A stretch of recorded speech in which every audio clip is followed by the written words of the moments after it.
দুর্গাপুর পশ্চিম কেন্দ্র বর্ধমান দুর্গাপুর লোকসভা কেন্দ্রের অন্তর্ভুক্ত 7টি বিধানসভা আসনের একটি। দুর্গাপুর পুর নিগমের মোট 27টি ওয়ার্ড নিয়ে এই কেন্দ্র গঠিত। এই কেন্দ্র 26-এর বিধানসভা ভোটে আলোচনার কেন্দ্রবিন্দুতে, কারণ দুর্গাপুর পশ্চিম কেন্দ্র শাসক ও বিরোধী উভয় পক্ষের জন্যই মর্যাদার লড়াই হয়ে দাঁড়িয়েছে। এই কেন্দ্রের নগরবাসী মধ্যবিত্ত ও গ্রামীণ ভোটারদের অদ্ভুত মিশ্রণ রয়েছে। ফলে এখানে জয়ী হওয়ার মানে বিভিন্ন স্তরের মানুষের সমর্থন আদায় করা। দুর্গাপুর যেহেতু একটি প্রধান শিল্প শহর, এখানে শ্রমিক সংগঠনের প্রভাব এবং শিল্প সংক্রান্ত সমস্যা ভোটের ফলাফলে বড় ভূমিকা পালন করে।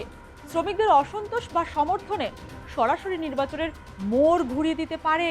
ফলে দুর্গাপুরে শিল্প সমস্যাগুলো এই নির্বাচনের শাসক দলের জন্য বড় চ্যালেঞ্জ হতে পারে, নাকি স্থানীয় উন্নয়নে মূল ফ্যাক্টর হবে তা সময় বলবে। তাই এই কেন্দ্রে দুই দলের প্রার্থী বাছাই রয়েছে তারই প্রতিচ্ছবি। হারা সিট হাতে আনতে চেষ্টার কসুর করছে না তৃণমূল, আর বিজেপিও লড়াই দিতে পুরো দমে ময়দানে।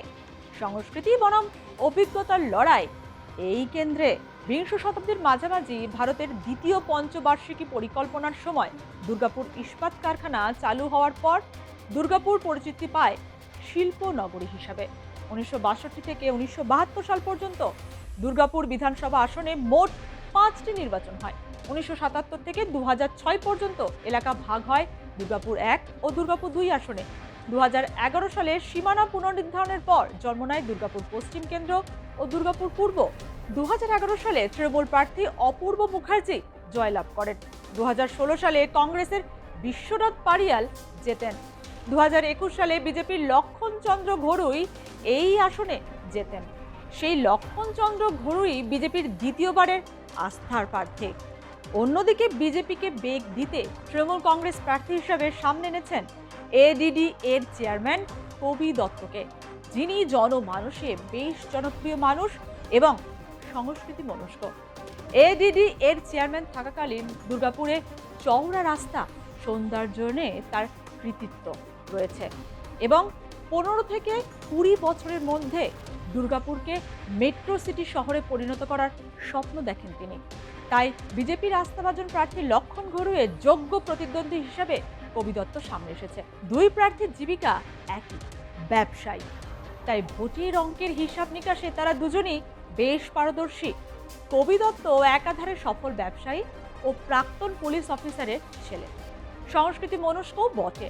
পাশাপাশি কবি দত্ত এলাকার পুরনো সংগঠক এবং দলের তৃণমূল স্তরের কর্মীদের সঙ্গে যোগাযোগের জন্য পরিচিত। বিজেপি প্রার্থী লক্ষণ ঘড়ুই শিল্পাঞ্চলের শ্রমিকদের মধ্যে ও হিন্দুত্ববাদী ভোট ব্যাংকে ভালো প্রভাব রয়েছে। শাসক দলের দুর্নীতির ইস্যুগুলোকে তুলে ধরে তিনি বিরোধী ভোট একাট্টা করার চেষ্টা করছেন। সব দিক মাথায় রেখে ভোটারদের মনের দরজায় কড়া নাড়তে এবার গান কি হাতিয়ার করেছেন তৃণমূল প্রার্থী কবি দত্ত।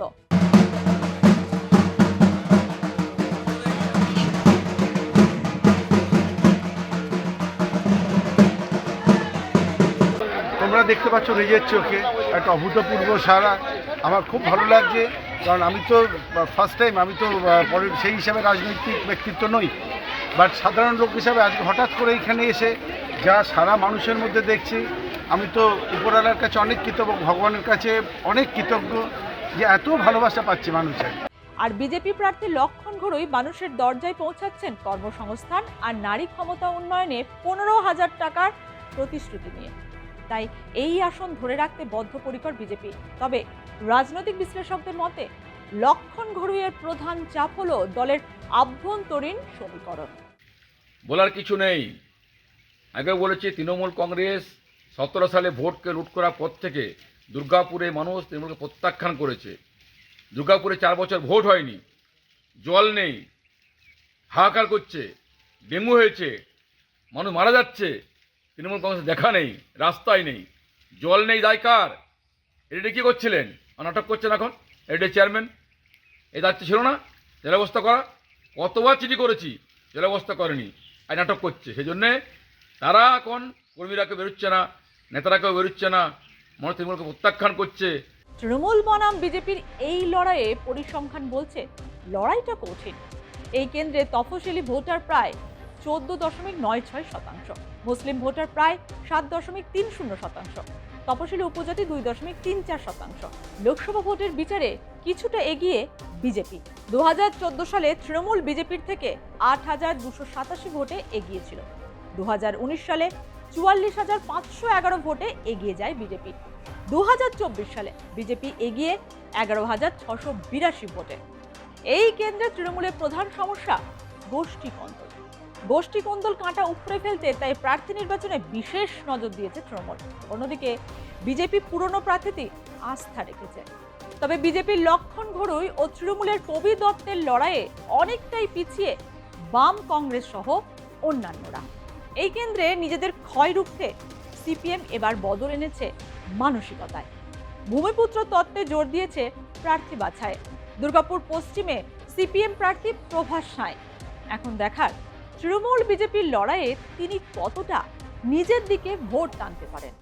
মানুষকে যেটা বলার যে আমাদের এই যে গোটা বাংলা যা হচ্ছে একদম দুর্নীতিতে ডুবে গেছে, যা হচ্ছে গোটা দুর্গাপুর সহ গোটা বাংলা যা হচ্ছে 2011-এর পর থেকে অর্থাৎ শিল্পকে কবরে পাঠিয়ে যারা সরকার গঠন করেছে তারা নতুন কোনো শিল্পের দিশা দেখাতে পারেনি। ফলে দুর্গাপুর, আজকের দুর্গাপুর বেকার ছেলেরা যারা হচ্ছে বাইরে পাড়ি দিচ্ছে, বৃদ্ধ আবাসে পরিণত হচ্ছে। ফলে এই দুর্গাপুরকে আমাদের সবাই মিলে হচ্ছে পুনরুদ্ধার করতে হবে। তাই মানুষ যে জায়গায় সাড়া আমাদেরকে দিচ্ছে এবং তারা অঙ্গীকারও করছে বিভিন্নভাবে, আমরা খুব আশাবাদী। এবার আপনারাই বলুন, দুর্গাপুরের শিল্প সমস্যাগুলো কি এই ভোটে বড় চ্যালেঞ্জ হতে পারে, নাকি স্থানীয় উন্নয়নই মূল ফ্যাক্টর হবে? আপনাদের মতামত আমাদের কমেন্ট বক্সে জানান।